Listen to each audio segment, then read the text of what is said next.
How's it going, everyone? Welcome to the New Testament Theologist YouTube channel. As you see in front of you, if you are watching this, I am going the different track today because, well, my computer and all of the video cameras in my home are currently on the fritz. So I figure we'll just go with this for the time being.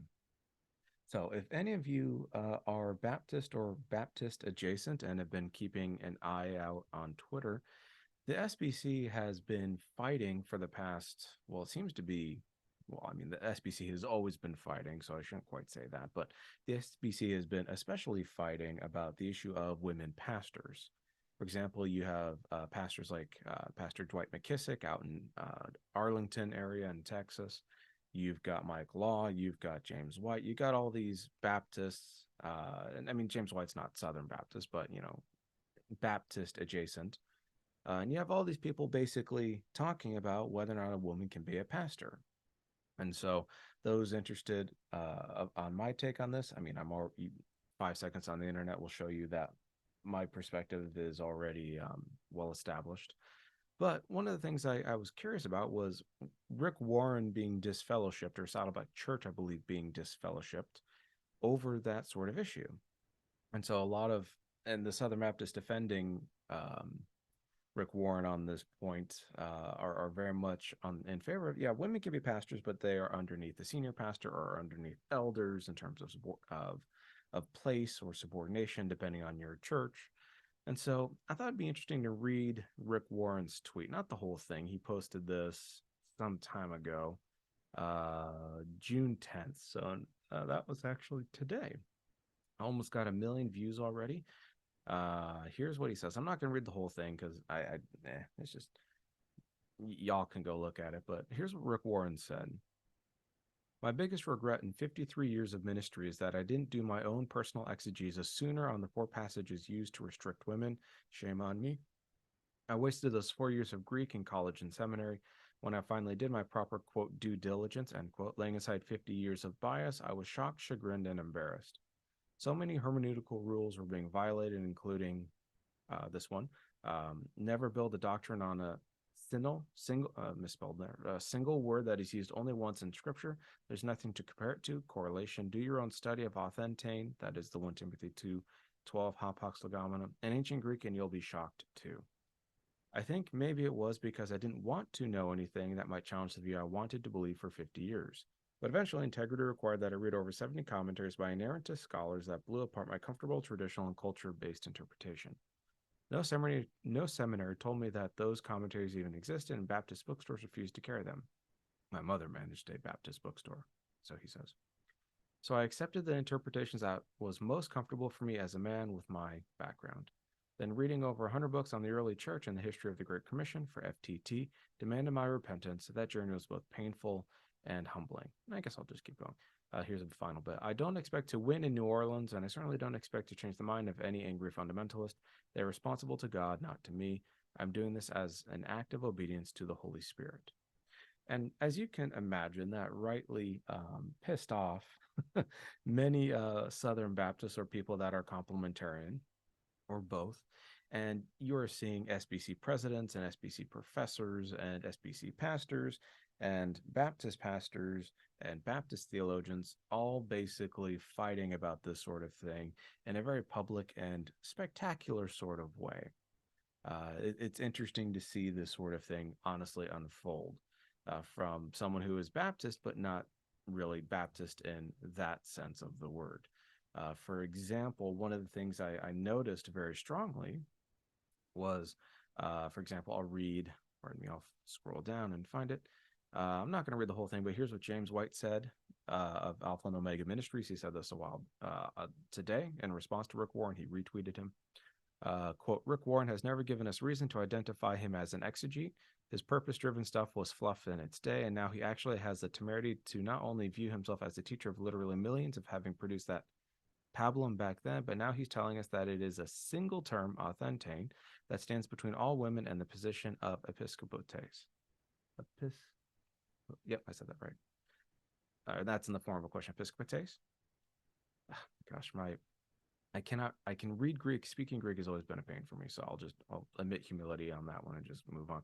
Aside from the fact that the term itself must be viewed in its context, it being used jointly with didaskein to teach, and this impacts the resultant semantic domain, this is not the only verse relevant to the topic. And then he kind of just goes on to talk about giving fairly standard complementarian talking points, as is often the case on Twitter for anyone in this debate. We all kind of do it, and I really can't stand it myself. But that's but one example of how the Southern Baptist Convention and Baptist adjacent people are kind of engaging on this topic. And I wanted to kind of give my own thoughts on this Rick Warren thing as someone who is a Baptist who has published on this issue, not as much as I would like, just given time constraints and energy and other commitments. But also someone who is very much a Baptist, very much in favor of it. Thinks Baptist is a marvelous expression of church and all of that. So, one of the things I noticed with Rick Warren going on this route, and I'm not commenting on Saddleback Church as a whole. I live in an area where Saddleback Church is quite prolific. I grew up, or at least a lot of my childhood I was about a 30-minute drive from Saddleback Church. I remember seeing it one time, and it looked like a college campus. It's quite ubiquitous in the area I grew up in. It's kind of standard corporate sort of Christianity in terms of megachurches and how things are kind of run and situated. I'm not making a negative claim. It's just kind of the aesthetic and the method of how things are done. And so Saddleback has always been kind of in the background, at least in Southern California, where I grew up and still reside. And I think Rick Warren's church, Saddleback Church, being excommunicado from the Southern Baptist Convention, and Rick Warren's kind of fighting to get back in to the Southern Baptist Convention and the upcoming sure to be cat fight in New Orleans, I think there's a few things to be said. One of the things is I'm going to say this with respect to Pastor McKissick and Pastor Warren, that while I agree with their conclusions, largely speaking, I think Pastor McKissick, who's very prolific on Twitter, is a very soft complementarian, male eldership, but female pastors. And so kind of, still complementarian, just less restrictive about how he views things, which, if you ever hear this, Pat, I don't know if it's Dr. McKissick, pardon me if it is, I ask your forgiveness on that. I'd love to have a debate and see if I can get you to be fully egalitarian. So if you're ever interested, hit me up. I believe I emailed your assistant, a member of your church, whose name looked like it matched the one you gave me a while back. But if she's up for it, or if you're up for it, I'd love to have a spirited debate. I'll drive out to Texas and we can do that.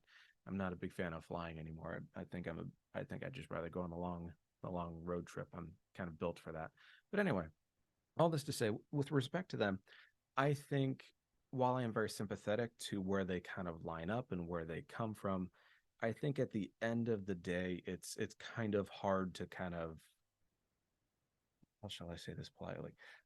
It's not that I think they're in the wrong. It's that I don't think the Southern Baptist Convention is the place for them. And we see this on all sorts of issues. We see this on sexuality. We see this on racism and politics. We see this in all sorts of things. When a denomination goes a certain direction, or you find yourself going a certain direction, you really often run the risk of having to assess, critically do some self-reflection and assess why you were still part of the denomination. We see it, when the Reformed Church in America went a certain way, people left. When the PCUSA went a certain way, people left. And then people stay, and, people kind of do that thing too. But at the end of the day, the vast majority of Southern Baptists are not egalitarian, and most of them that I know of are not even friendly to the idea. Doesn't mean all aren't, or people can't have pleasant conversations and engage, but complementarianism as it is now is woven into the SBC as it is now. Complementarianism is a byproduct of the fundamentalist takeover in the 60s, 70s, 80s, and ultimately in the climax of the 90s. And so what I see Pastor McKissick and Warren doing, while perhaps noble to a certain point, is ultimately kind of a fool's errand in my mind. There's really no need for this. And frankly, I think they would honestly be better off going to a denomination another Baptist denomination that is either open on that question or is egalitarian or what have you, or at least, will have the conversation with you about the subject. And so I think going this route is just simply unhelpful. It's not. I don't think it'll yield good fruit. I think it'd actually be better off if most SBC churches, like a lot of people in the SBC, just left. For example, you're seeing a lot of decline in the Southern Baptist Convention, which is interesting because people do love to point to the fall of the UMC or the PCUSA or the ELCA and go, ha, see the dirty liberals. Problem is, of course, that happens to the SBC as well. It seems like they're hemorrhaging members as well. And so this whole conversation about, whether or not the numbers speak of anything, it's interesting to note that when you see the only time it seems that conservatives love to appeal to numbers is in the case of when denominations go bad, but then they go quiet about Joel Osteen. And it's like, well, okay, guys, like we can't have this both ways. But all that to say, I think while perhaps noble to a point, I think it would be better to either become non-denominational or become American Baptist. We don't have. I mean, there's individual churches and local at time, but we generally don't have that sort of question. Or become cooperative Baptist and be conservative within that kind of moderate to liberal to conservative denomination. Like I said, it depends on the local church. National Baptists, you got all sorts of Baptists. I mean, the joke is however many Baptists there are as members, there are churches and all that. So, or denominations even. And so, not to be too goofy about it, but that's kind of the idea. And so, I don't anticipate much really coming from this. I think ultimately it's not going to really go. And if honestly, and if Rick Warren is reinstated, I see that being more fractious for the SBC than any other topic, really. You're going to see a very strong response. You're going to see a very visceral reaction. You're going to see politics come bubbling up. You're going to see minor players become major players and major players get sidelined. You're going to see all sorts of things. And while I'm here for it to watch and kind of spectate, I do think that ultimately it's not going to be a very pretty sight come New Orleans. Although it is relevant to point out, and so that's what I want to talk about just in that instance. When do you stay or when do you go is ultimately a matter of conscience and theological integrity. And I would actually encourage those who affirm women pastors but male elders or are fully egalitarian within the SBC to become American Baptist or any other Baptist denomination. I think that's more in line with your values. In my mind, the SBC was simply incorrect to make women pastors a litmus test for being a pastor. I mean, you've got, oh my gosh, I'm going to butcher his name. I don't want to get, I believe it was Pastor Juan Sanchez. I believe he's a pastor in Austin, Texas, SBC. And he was making a push for something. I can't remember if it was an amendment or some sort of thing. Let me see if I can find it. I'll scroll. Here's his tweet on June 9th. So this is prophetic, perhaps the day before Rick Warren's tweet. Although Rick Warren has been tweeting for a while about this, so it's not like this is a bombshell from Rick Warren. This has been going on for months. But Juan Sanchez said this. Pastor Juan Sanchez said this on June 9th. He says, "I'm making this motion at SBC meeting to add a sixth example under Article 3.1.1, stating, quote, does act to affirm, approve, or endorse only qualified men to serve as pastors or elders of any kind as stated in Scripture, i.e. 1 Timothy 3, 1 Titus 1, 1 Timothy 2. Of course, it's interesting to me that 1 Timothy 2 does not use the language of pastors or elders there. But that's a side point. 1 Timothy 3 uses overseer language, but overseers are not quite the same but as pastors. In fact, they're not pastors, at least in the sense of what the actual term pastor means in the New Testament, but that's a side point. And so you can see already the SBC is running and gunning very hard to remove the idea even of having a woman pastor. For example, one pastor who all she does is take care of the children, right? A child's pastor. Most churches, they're just called directors, which is, kind of a testament to kind of the state of things in the world, I suppose. But if you think about it, in reading the Baptist Faith and Message, the 2000 version, I frankly see very little wiggle room for egalitarianism. And that's kind of my second point. But it is worth pointing out in response to James White on this point about, saying that it's never been about a single word. It's like, well, it kind of is. I mean, if you want to really go into that, it is interesting to point out that if 1 Timothy 2:12 is not restricting women, and that the understanding of authenteo or authentane there does serve a contextual point that ultimately does not eternally forbid women from exercising ministry or acting in a certain way, then it's kind of hard to just go to the implicit things. All male apostles. Well, it's like, well, is that itself ever stated to be a requirement for church ministry or church leadership? No, it's not. It's not actually stated that way. Um, Same thing with, for example,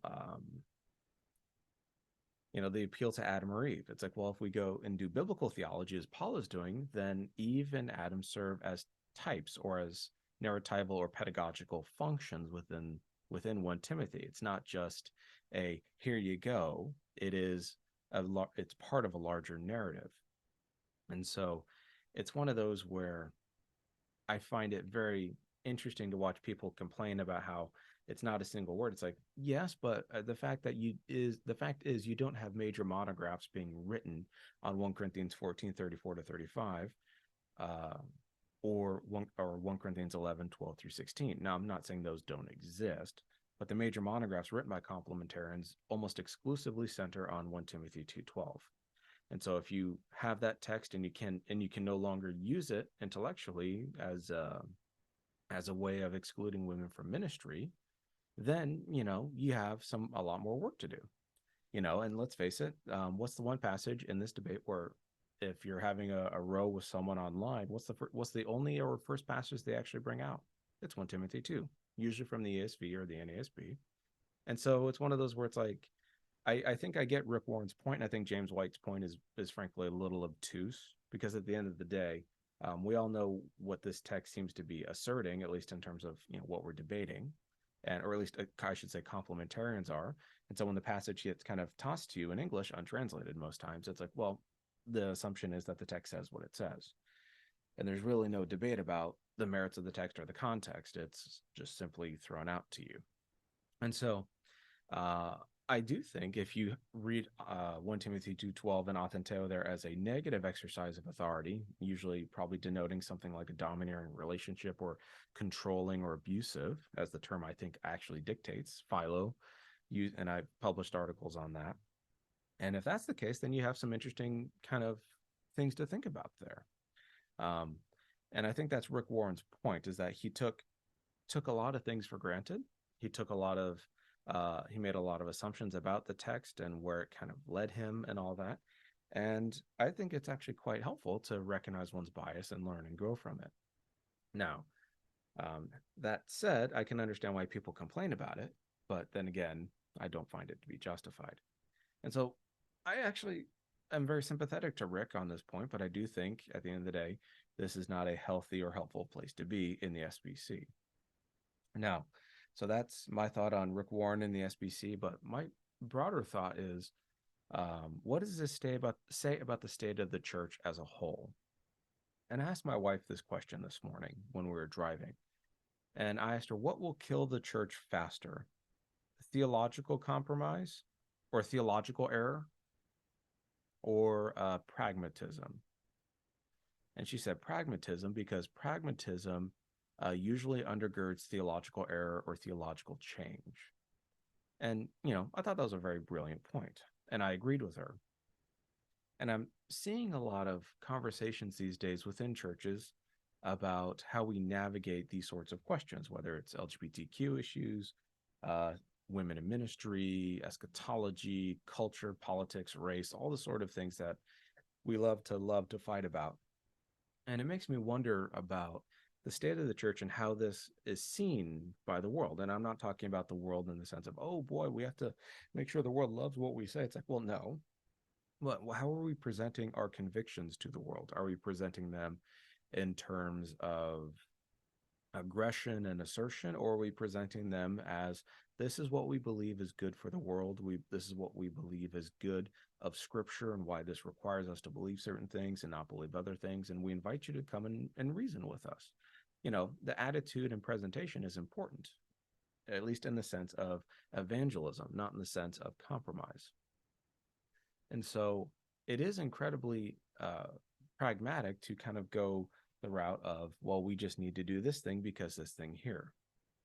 And I think the church as a whole has really failed to kind of re-examine itself. For example, if people decided that, we no longer think this way about a certain issue, and it's like, well, why did you think that way in the first place? And what changed your mind? Taking the time to actually think and reflect on that. And we see a lot of pragmatic kind of material in the SBC as well. We see a very strong visceral reaction from folks on the issue of women pastors. And some of it may be guided by conviction, others, it seems to be more guided by culture.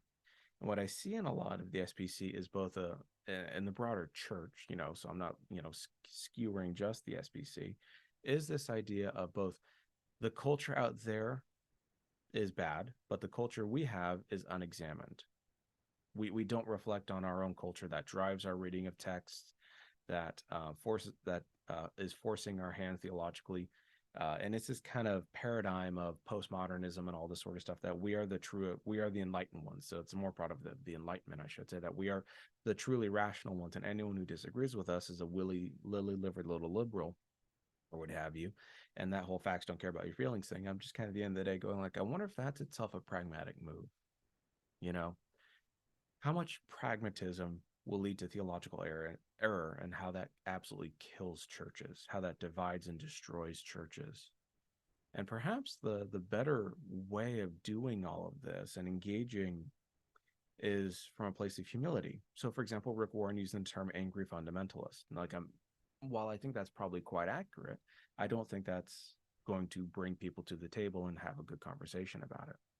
And neither is, James White kind of calling it fluff and all this other stuff. I mean, I'm not saying the Purpose-Driven Life was good reading. I've actually never read it. Was just never made its way to my bookshelf or my nightstand. But I think I'm seeing already that this conversation in the SBC is reflective of broader conversations in culture. And it is from a place of resistance, and it's a place of calcification, that we have already done the hard work of this, whereas Rick Warren said he thought he had done it and he didn't. But also we see identitarianism. We see a very strong affirmation of what it means to be a Southern Baptist. And my response is, well, the Southern Baptist for a long time did ordain women. It was, quote, an egalitarian or moderate egalitarian denomination. We see it. I have Dale Moody's Word of Truth over here, and I don't have the second volume of James Leo Garrett's Systematic Theology. But even E. Earl Ellis was not fully complementarian, the great famous E. Earl Ellis.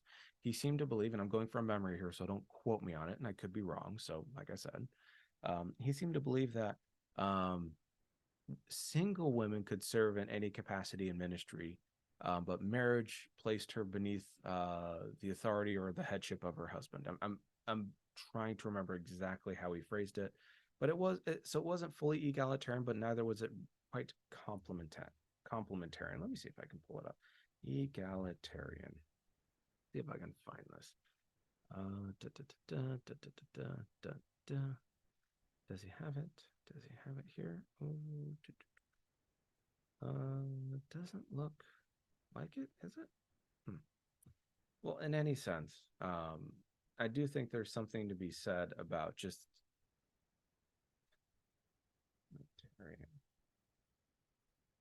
I think I should start making a few jokes about how other people do these sorts of things. We're doing it live. All right, let's see. Here. All right, here. Let me click this thing and see if I can find it. Oh, nope, don't want to see that. And we'll do it live. All right, Ellis.